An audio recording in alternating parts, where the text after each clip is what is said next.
So let's talk about the building blocks for life and the building blocks for justice. And what I mean when I said long ago that they misunderstood the ancient knowledge. So basically, when you understand it, you do the right thing. Okay. So it goes like this. Before life emerged, for human life, for a single-celled organism, as they say, okay, the elements that were needed were there. Those elements can produce that. And we expect it to produce that under certain conditions. Like, why does a hurricane come about? Why does lightning come? Okay? Why does the sun rise? Because it's expected to. It's going to do it under certain circumstances. So when they say, hey, perhaps there's life out there somewhere else, because the elements of life are said to exist or possibly exist in other places. Okay? Now, the elements for justice exist in this circumstance for the elements of life. So if the elements of life exist other places and life starts to emerge, we might not see justice, at least for a time.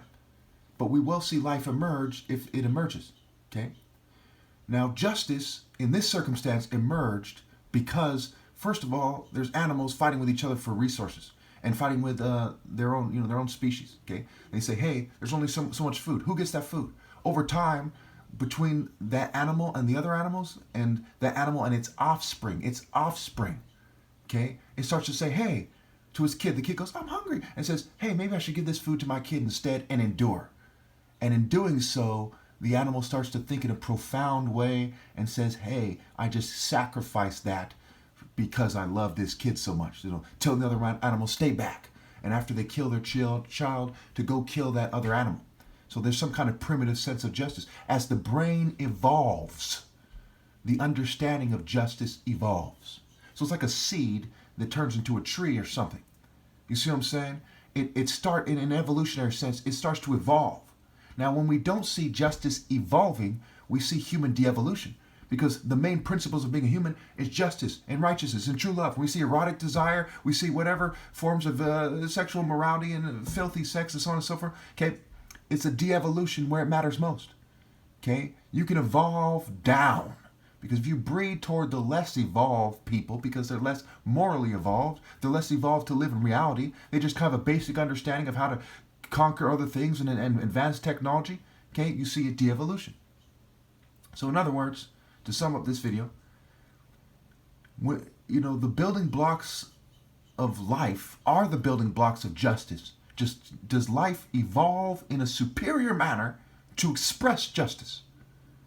Is it going to happen anyway? How long is it going to happen? One thing for sure, we know on a level that we can't see or some source that's far away, the original building blocks, the original source of justice exists. Okay? And my martial art argument has to do with drawing on that original source. It's find your way to that source, walk in the way of righteousness along the path of justice over generations to evolve it. And this is why, after I'm gone, people can't connect to God, justice, righteousness, etc. because there's no valid moral path. They calculated as a human species to cheat me out of my right to lead. And these other species have communicated definitively that they are not worthy to lead all life forms in the way of righteousness on the path of justice.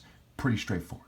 So to keep it simple, you can look at other species as different, other humans as a different species that's less evolved, and it can't evolve to be superior because they cut themselves off from the gate, which is the way to evolve righteousness and justice. Therefore, I'm the gate and not some character in a book given to you by the people who are said to have killed him in their empire, and the bishops they allowed to exist while they're having orgies and bloodbaths and Colosseum activity. Thank you.